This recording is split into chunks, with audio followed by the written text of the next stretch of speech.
Hi, everybody, and welcome to another edition of Salisbury 500. It's a periodic show where we meet interesting people that I've met during my 50-year affiliation with Assumption College as a student, as an alum, as a parent of a daughter who went there. And I should tell you that Assumption does not sponsor this event. They're not affiliated with it. In fact, they don't even know that it exists. So, my name is John DePietro. And I want to ask you a favor before we meet our guest, Paul Giorgio. And that is down in the bottom right-hand corner of the screen, you should see a little red button that says subscribe. I'd be greatly appreciative if you hit that red button. And then right next to it, there's a little bell.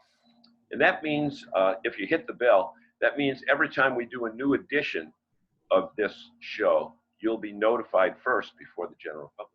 So, with that being said, let's say hello to our guest, my classmate, Paul Giorgio. Paul, welcome to Salisbury 500.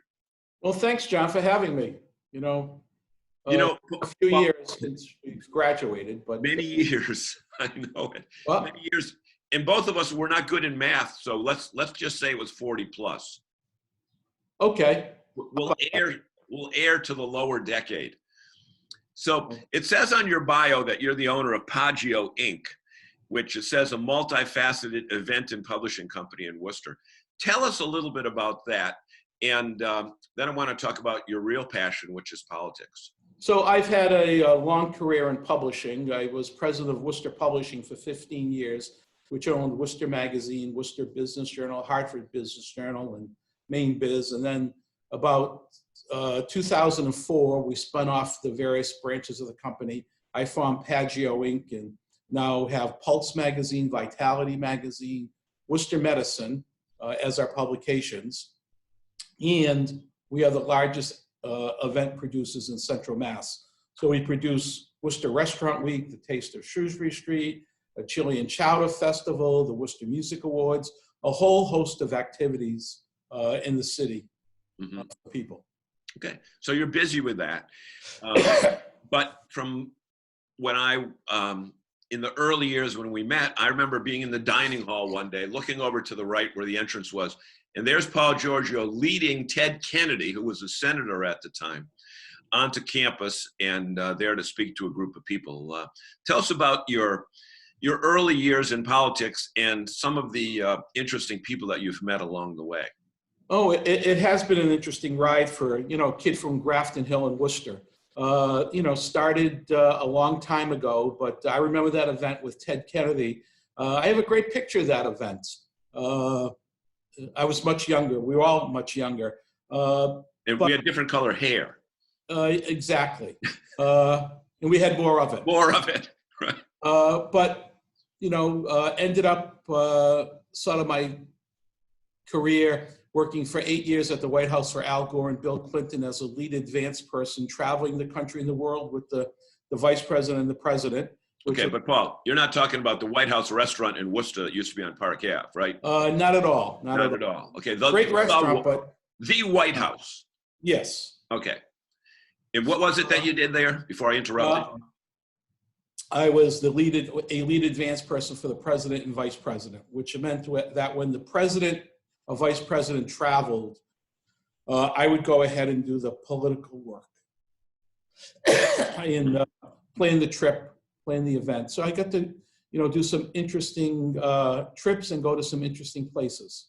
So being the quote unquote advanced person, you were always there, what, weeks ahead of them, days ahead of them, months ahead of them? Well, it depends. If it was a domestic trip, it was 5 days. If it was an international trip, it was 10 days to 14. So, I've had the privilege of going to Moscow twice, the Middle East several times, Africa,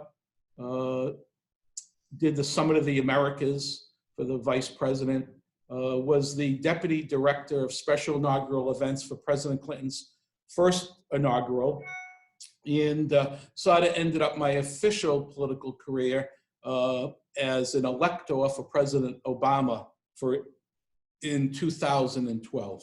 Mm-hmm. And back in 1999, when the fire the tragedy of the 6 people in Worcester being 6 firefighters in Worcester perishing in a fire. Both Clinton and Gore, which I'm told is a very rare situation to get both the president and vice president in the same building at the same time. I'm told that you played a major role in that activity as well. Well, I was the lead advance for the vice president on that trip. I started out working on the president's travel plans coming to Worcester, and then switched over to the vice president when the vice president decided to also attend. It is a rare occurrence, but not as rare as people might think. Did you kind of take them to any of your favorite haunts on Shrewsbury Street to have a meatball sandwich or anything?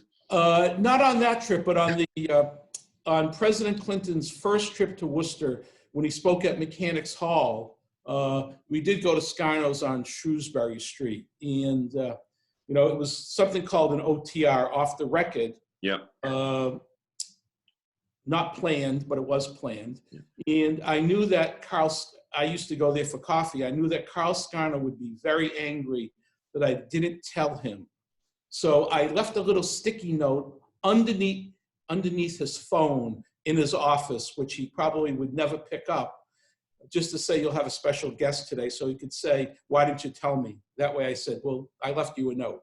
Left you a note. Now, I think there was a pic that Mary Scarno, former city councilor, right? Probably not a childhood friend of yours, but a longtime friend. I think they had the picture of a black and white picture of Clinton there on the wall for many years, right? Yes, they did in the back booth. It was President Clinton. Oh, the back booth. Okay, that's right. Back on the left. Yep. It was Congressman McGovern, and I'm trying to remember who else was there. It might have been Senator Kerry, but they all had lunch at Scarno's Bakery. So if you were running the show today in Washington, have you ever seen discord like there is today between the two parties? No, and I think it's unfortunate because the country suffers. The people suffer because of it. Donald Trump is a unique president, totally unprepared for the presidency, thinks it's a business that he can, unilaterally make decisions, and that's not how government works. Yep. It really is collegial. Yeah. And, you often hear of the situation where Ronald Reagan and Tip O'Neill would be beating each other up in the public, but when the cameras weren't on and when the official session wasn't going on, they'd have coffee together, similar to 2 lawyers in a courtroom. I don't know if it was coffee, John, but I think Tip O'Neill's quote was that politics ends at sundown. Okay. So anyway, and I'm sure that there are several other characters that you can tell us about that you've had the opportunity to work with, but we're just about out of time on this segment. Paul, let me ask you this. Would you be kind enough to come back with us and speak with us again at another time? Absolutely. Okay. So, folks, our guest has been Paul Giorgio, my classmate at Assumption College from 1972. And we want to thank you so much for watching this edition of Salisbury 500. And stay tuned. Hit that subscribe button down below, and the next one that we have ready to come out will come right to you first.